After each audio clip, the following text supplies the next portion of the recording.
Olá, boa noite. Como vai? Tudo bem? Espero que sim. Estamos começando mais uma edição do JR23 na noite desta terça-feira para você que nos acompanha em toda a cidade, em toda a nossa região. Uma alegria imensa estar aqui junto com você todas as noites na tela da TV que mostra a você. Essa é a TV Franca. Confira os destaques do programa de hoje. A vacinação contra a gripe foi ampliada para toda a população com idade a partir de 6 meses em Franca. A medida entrou em vigor nesta segunda-feira, 1º de junho, seguindo a orientação do governo do estado de São Paulo e tem como objetivo aumentar a cobertura vacinal e reduzir os casos de doenças respiratórias durante o período de maior circulação de vírus.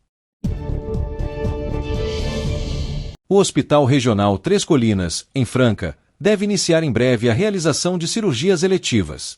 A informação foi confirmada pelo secretário estadual de Saúde, Eleusis Paiva, durante a inauguração da unidade realizada nesta semana. O ginásio do Ibirapuera será a casa dos próximos capítulos da final do NBB 2025-2026. Bom, nossa equipe separa, claro, as principais informações e a gente já faz a nossa primeira paradinha e já a gente está de volta. O JR23 já começou. O maior perigo da sua casa pode estar onde você nem imagina. Fique atento com o mosquito da dengue. 80% dos criadouros estão nas residências. O governo do estado de São Paulo já está fazendo a sua parte. Faça a sua também. Elimine a água parada.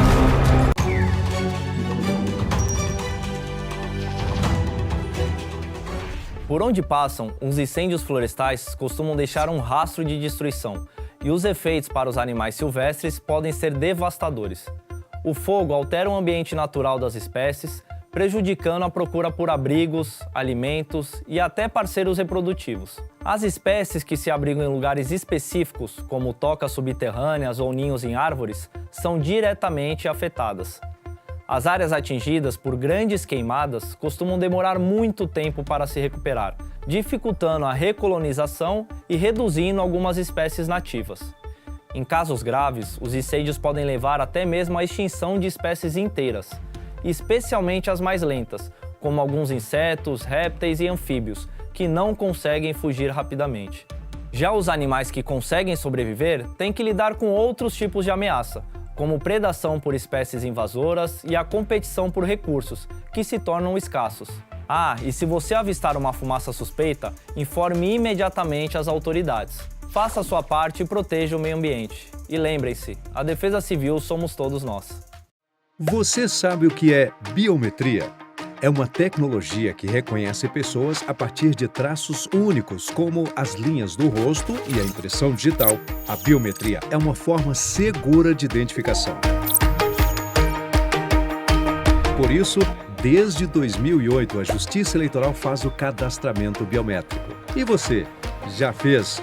Hoje, mais de 100 milhões de eleitoras e eleitores podem usar as digitais para votar na urna eletrônica. E tem mais! Com a biometria registrada, sua foto aparece no e-título e você pode usar como documento oficial na hora do voto.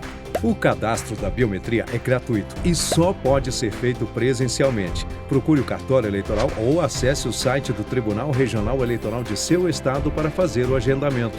Biometria é mais proteção para você e para o seu voto.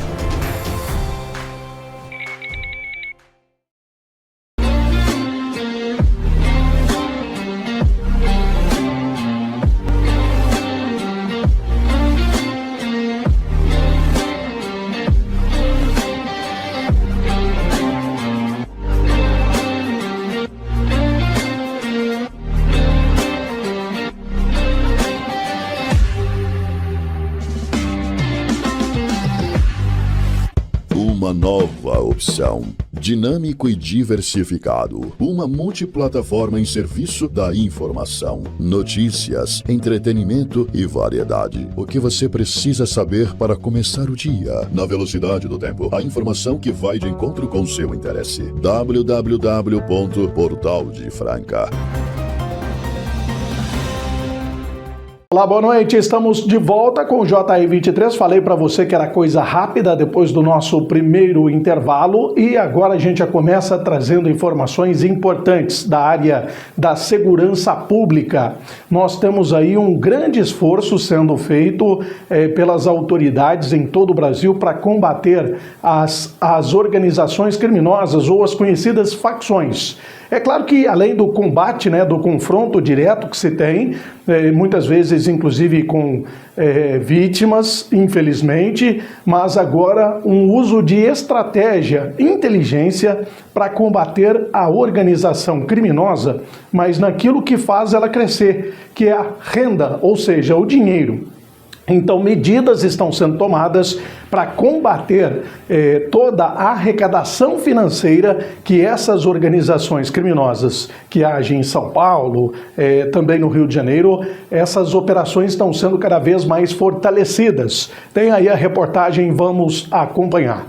As investigações revelaram que uma estrutura criminosa trabalhava para a ocultação, a dissimulação e a lavagem de recursos vindos do tráfico de drogas, principalmente do Complexo do Salgueiro. O local fica no município de São Gonçalo, na região metropolitana do Rio. De acordo com a Polícia Civil, o esquema teria movimentado mais de 450 milhões de reais. As ações aconteceram em municípios do Rio, São Paulo, Paraná, Minas Gerais, Mato Grosso do Sul e Maranhão.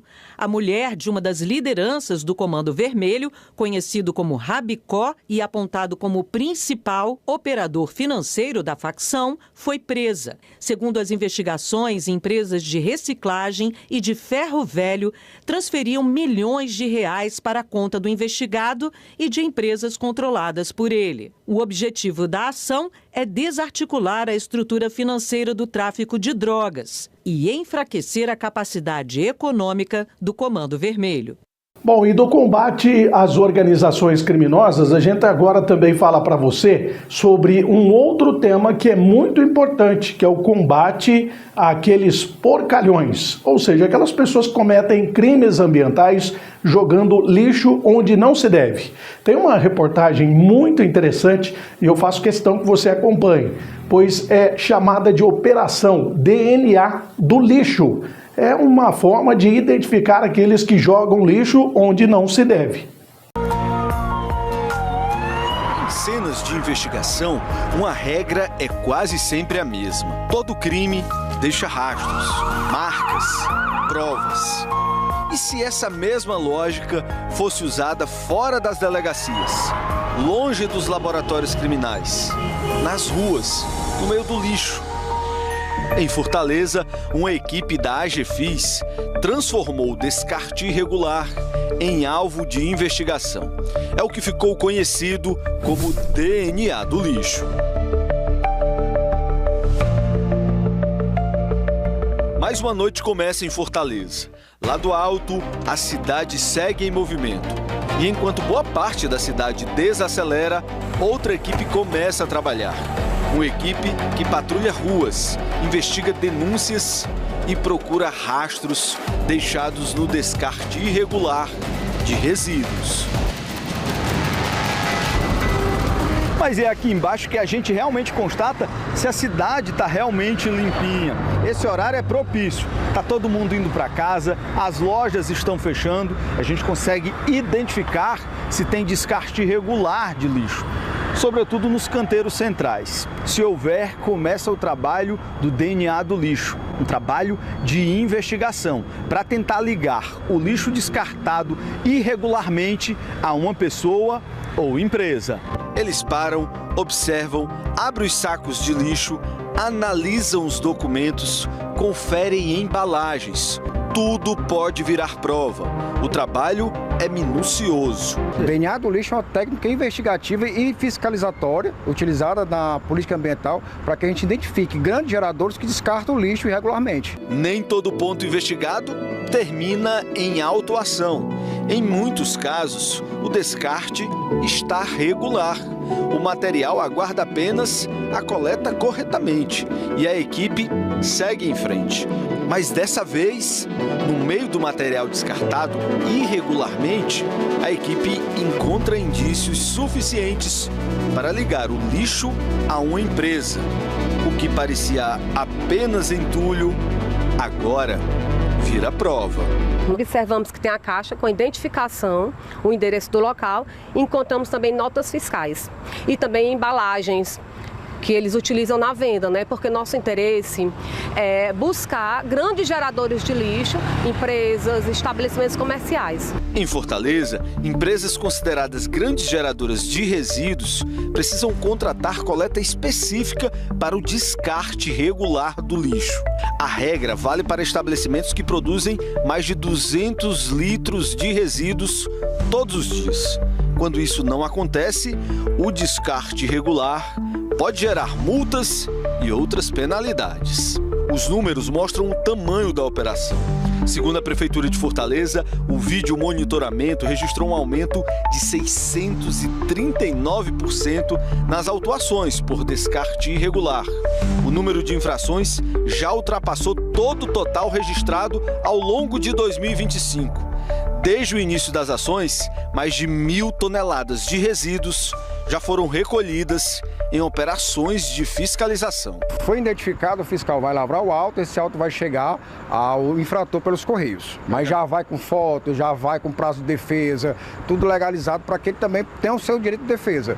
O objetivo é tentar mudar uma cultura que ainda transforma ruas, calçadas e terrenos baldios em pontos de descarte irregular. O DNA do lixo transformou resíduos abandonados em provas.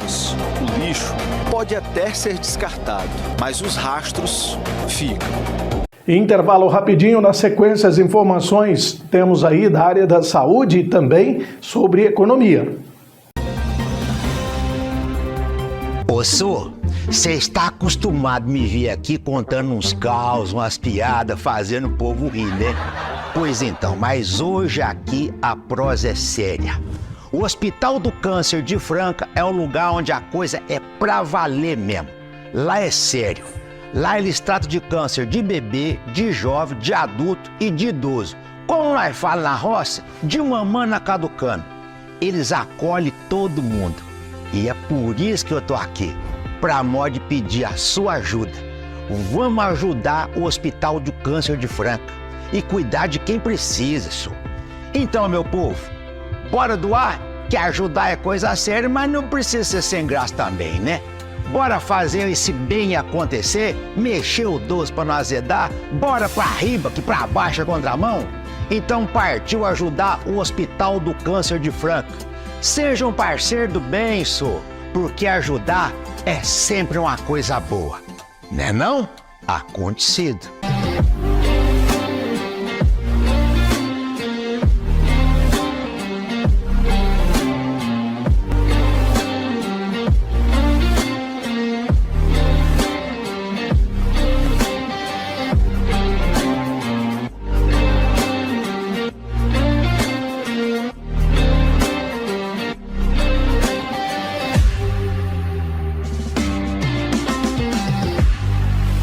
Uma nova opção. Dinâmico e diversificado. Uma multiplataforma em serviço da informação, notícias, entretenimento e variedade. O que você precisa saber para começar o dia. Na velocidade do tempo. A informação que vai de encontro com seu interesse. www.portaldefranca. Estamos de volta com o JR23 e agora no segundo bloco vamos falar sobre saúde, muito importante. Você já tomou a sua vacina contra a gripe? Ainda não? Mudanças do clima, temperaturas mais frias, aumento de doenças respiratórias. E a vacinação foi ampliada para toda a população, independentemente da faixa etária e dos grupos prioritários, em Franca. Acompanhe. A vacinação contra a gripe foi ampliada para toda a população com idade a partir de 6 meses em Franca. A medida entrou em vigor nesta segunda-feira, 1º de junho, seguindo a orientação do governo do estado de São Paulo e tem como objetivo aumentar a cobertura vacinal e reduzir os casos de doenças respiratórias durante o período de maior circulação de vírus. A aplicação da vacina é gratuita e está disponível nas UBSS, Unidades Básicas de Saúde, de segunda a sexta-feira, das 8 horas às 19 horas. Nas ESFS, Estratégias de Saúde da Família, o atendimento ocorre das 8 horas às 16 horas. A campanha de vacinação, que inicialmente era destinada aos grupos prioritários, também foi prorrogada e seguirá até o final de junho, ampliando as oportunidades para que a população receba a dose. Segundo as autoridades de saúde, a imunização é uma das principais formas de prevenção contra complicações causadas pela gripe, especialmente entre crianças, idosos e pessoas com doenças crônicas. Além da vacinação contra a gripe, especialistas reforçam a adoção de hábitos que contribuem para reduzir a transmissão de vírus respiratórios. Entre as recomendações estão a higienização frequente das mãos e de objetos de uso diário, a manutenção de ambientes arejados e a ingestão adequada de água para manter o organismo hidratado. Também é orientado manter uma alimentação equilibrada, rica em frutas, verduras e legumes, fortalecer a imunidade por meio de hábitos saudáveis e conservar a casa limpa, evitando o acúmulo de poeira e mofo. A suplementação de vitaminas e minerais deve ser realizada apenas quando houver orientação profissional. A recomendação é que quem ainda não recebeu a vacina procure a unidade de saúde mais próxima para garantir a proteção contra a gripe durante o período de maior circulação de vírus respiratórios. Ainda na área da saúde, né, é importante você tomar aí a sua vacina, não só contra a gripe, mas atualizar todo o calendário. E ainda falando sobre saúde, nós estamos acompanhando também, estivemos na inauguração do novo hospital, o Hospital Regional Três Colinas, Dom Diógenes Silva Mates, mas agora o acompanhamento da abertura de leitos e também, é claro, os atendimentos que vão sendo prestados, né, conforme as autoridades, de maneira gradativa. As cirurgias devem iniciar também já a partir desse mês, veja só. O Hospital Regional Três Colinas, em Franca, deve iniciar em breve a realização de cirurgias eletivas. A informação foi confirmada pelo secretário estadual de Saúde, Eleusis Paiva, durante a inauguração da unidade realizada nesta semana. O hospital começou as atividades com 115 leitos em funcionamento, de um total de 225 previstos para a operação completa. A estrutura atenderá pacientes de 22 municípios da região de Franca, oferecendo serviços de internação clínica, cirúrgica e psiquiátrica, além de unidades de terapia intensiva, UTIs, adulta e neonatal pediátrica, ambulatórios especializados e procedimentos cirúrgicos eletivos.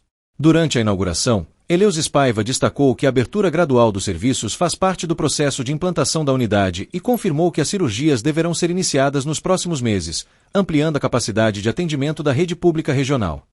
Da área de clínica médica e pediatria, para depois poder trabalhar também com a parte de cirurgia. Na hora que você entra para a cirurgia, nós precisamos de ter uma outra coisa, nós precisamos começar a ativar as nossas unidades de terapia intensiva, porque qualquer complicação cirúrgica, você tem que ter uma retaguarda. Então tem uma sequência que você faz para poder dar o quê?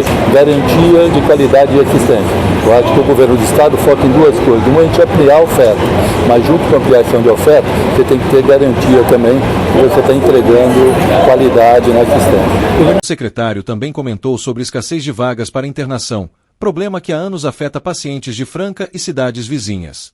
Segundo ele, o Hospital Regional Três Colinas terá papel fundamental para ampliar a oferta de leitos e reduzir a demanda reprimida na região.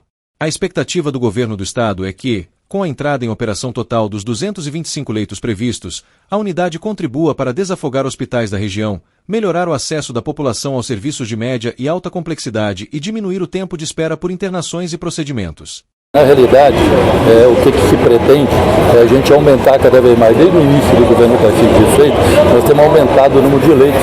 O Dr. Ricardo Bessa até colocou um número interessante. Nós temos cerca de 149 leitos que foram abertos. É quase um hospital desse. Nesses 3 anos nós abrimos o quê? Abrindo leitos na Santa Casa, abrindo leitos na Santa Casa da região. Agora, sem dúvida nenhuma, após de 225 novos leitos, a ideia é que a gente possa cada vez mais atender o mais rápido possível as pessoas que precisam de uma internação. E ainda falando, né, sobre a área da saúde, um problema que vem chamando a atenção. Nós sabemos que a população brasileira está ficando cada vez mais velha e os recursos públicos nem sempre são destinados para o acolhimento dos idosos. As casas para idosos ficam nesta rua bem arborizada e tranquila, no Alto da Lapa, zona oeste da cidade, área nobre de São Paulo. Algumas já funcionam no local há décadas, mas enfrentam só agora ordens de despejo da prefeitura. A Associação de Moradores em nenhum momento nos procurou. Eu nunca fui procurada aqui por eles para falar com relação a esse problema, com relação à casa que não poderia funcionar, né? O que a gente sabe é que eles foram ao todo momento na subprefeitura fazer diversas denúncias. Esta foi inaugurada com alvará de licença de funcionamento em outubro do ano passado e em dezembro veio a primeira intimação, a segunda na semana passada. Um dos vizinhos tem tirado o sossego dos 8 idosos que vivem no local. Gritos na janela, os pacientes tomando banho de sol com o som muito alto, caixa de som muito alta. A Associação dos Moradores do bairro é contra as casas para idosos na rua. O argumento é que o bairro é tombado e pode ser descaracterizado pelo avanço do negócio. Não se trata de serviço social, e inclusive é por isso que alguns alvarás têm sido cassados, porque o poder público tem constatado que eles acabam fazendo o registro como serviço social de pequeno porte, justamente para poder se encaixar na zona residencial. Então existe um sistema da prefeitura onde você autodeclara qual é a sua atividade e ele dá um alvará de forma automática. Em nota, a Prefeitura confirmou que solicitou o cancelamento das licenças de 6 casas de repouso aqui da rua e que nenhuma delas foi lacrada por haver idosos nos imóveis. A Prefeitura alega que não é permitida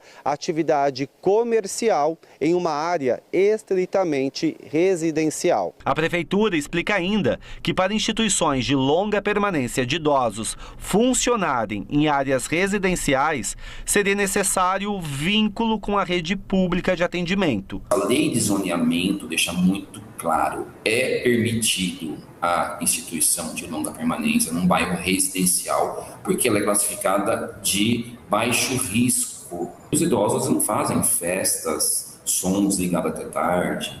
São idosos que têm comorbidades, tem muitos idosos que eles são orientados, eles andam, eles conversam, eles sabem, eles não querem sair do bairro. A gente tem que aproveitar essa pauta, não para ficar discutindo picuinha dos conflitos entre vizinhos, mas para começar a discutir seriamente essa necessidade de equacionar a moradia de idosos articulada com serviços sociais e de saúde, principalmente para idosos, dentro de uma política de cuidados na cidade.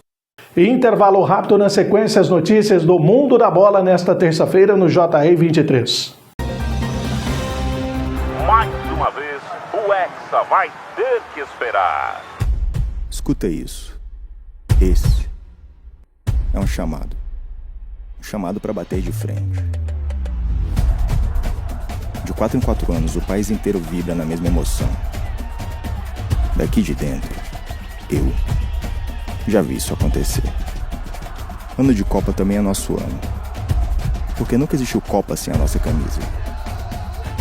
Nós somos herdeiros do maior reinado que o futebol já viu. E torcer é o nosso legado. Às vezes bate o medo, bate a dúvida, bate a insegurança. E a gente segue. Faz meme, diz que é só futebol. Mas não é. Porque quando isso bate, bate onde dói. Então é quando dizem que acabou, que o futebol morreu, que não é mais como antigamente. Mas daqui de dentro, eu já vi isso acontecer antes. E eu já vi a gente dar a volta por cima. Porque na vida e no futebol, o brasileiro sempre bate de frente. Bate onde mora o orgulho. Bate que eu bato de volta.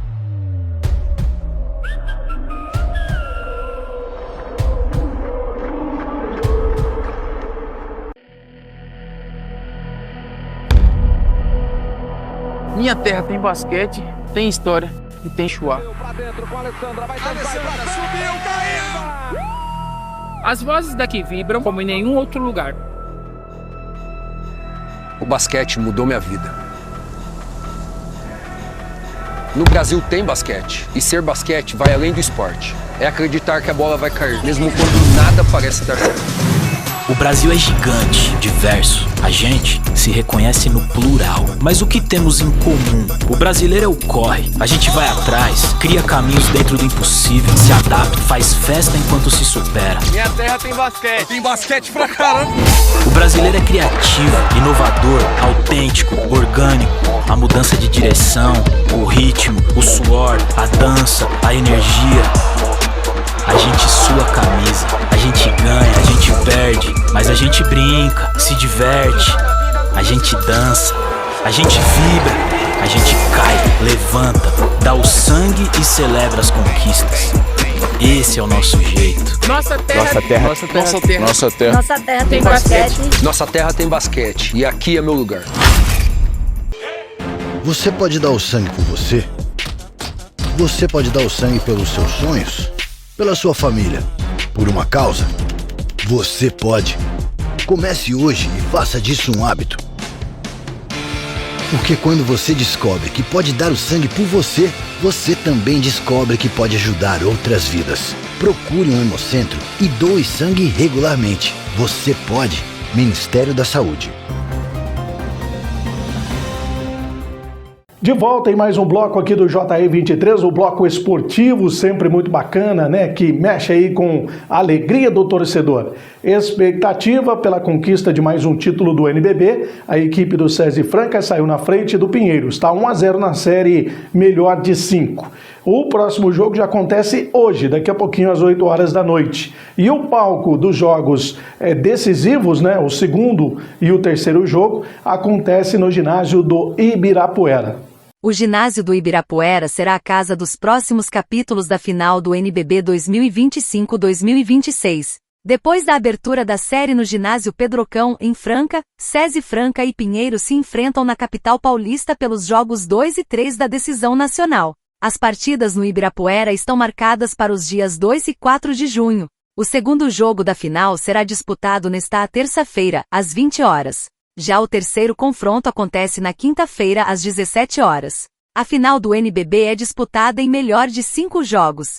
Por isso, será campeão o time que vencer 3 partidas. Caso a série não seja definida no terceiro duelo, os 2 últimos jogos voltarão para o ginásio Pedrocão, em Franca, já que o SESI Franca teve a melhor campanha da primeira fase. Administrado pela Secretaria de Esportes do Estado de São Paulo, o ginásio do Ibirapuera recebe mais uma atração importante do basquete brasileiro. No início de maio, o local foi sede do Jogo das Estrelas do NBB, evento que reuniu os principais jogadores da temporada em partidas festivas e desafios de habilidades. Agora, o ginásio volta ao centro das atenções com a decisão entre as 2 melhores equipes da fase classificatória. O SESI Franca terminou a primeira fase com a melhor campanha.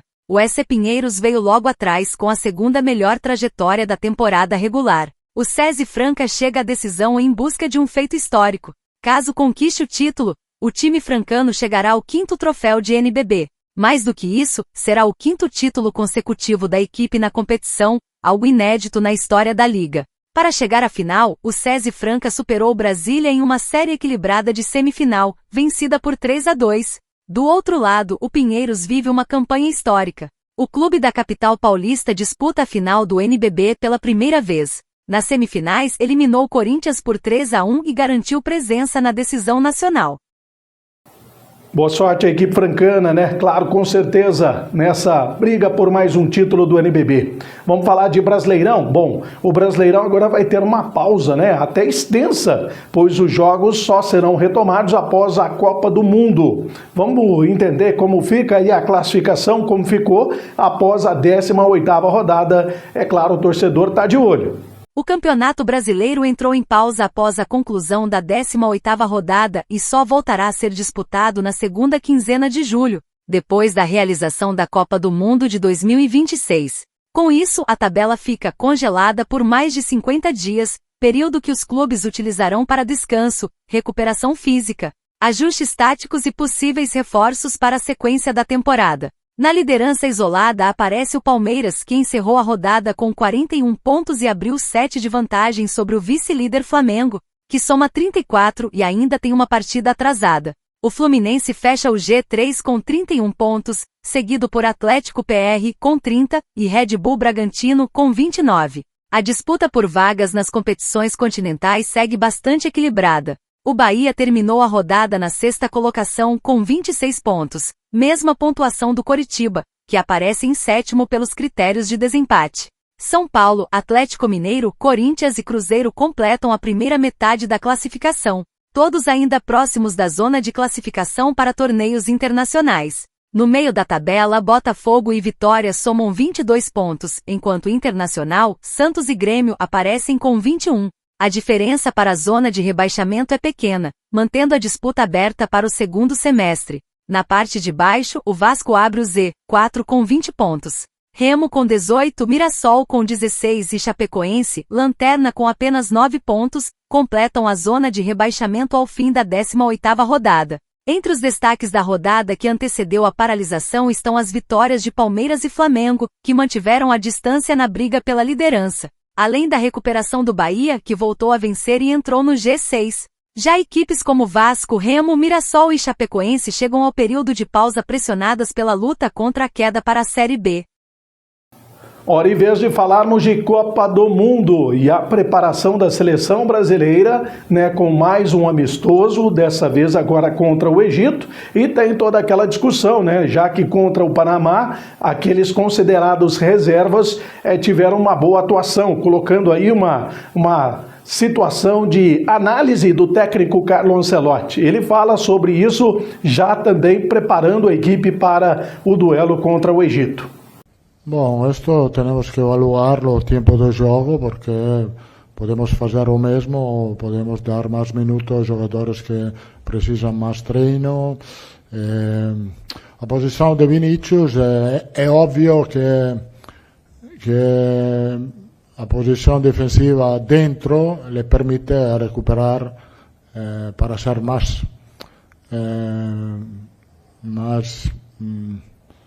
con menos cansancio cuando vamos a recuperar la bola. Esto es el único razón para que Vinícius va a defender un poco más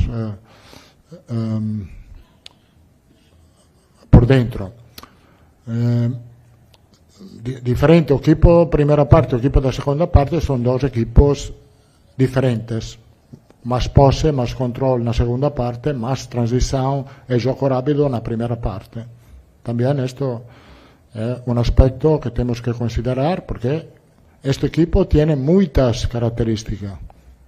Podemos, obviamente, con Paquetá, Danilo, Casemiro, puede controlar mejor una primera parte, con un medio más puede controlar mejor la bola, pero eres menos vertical.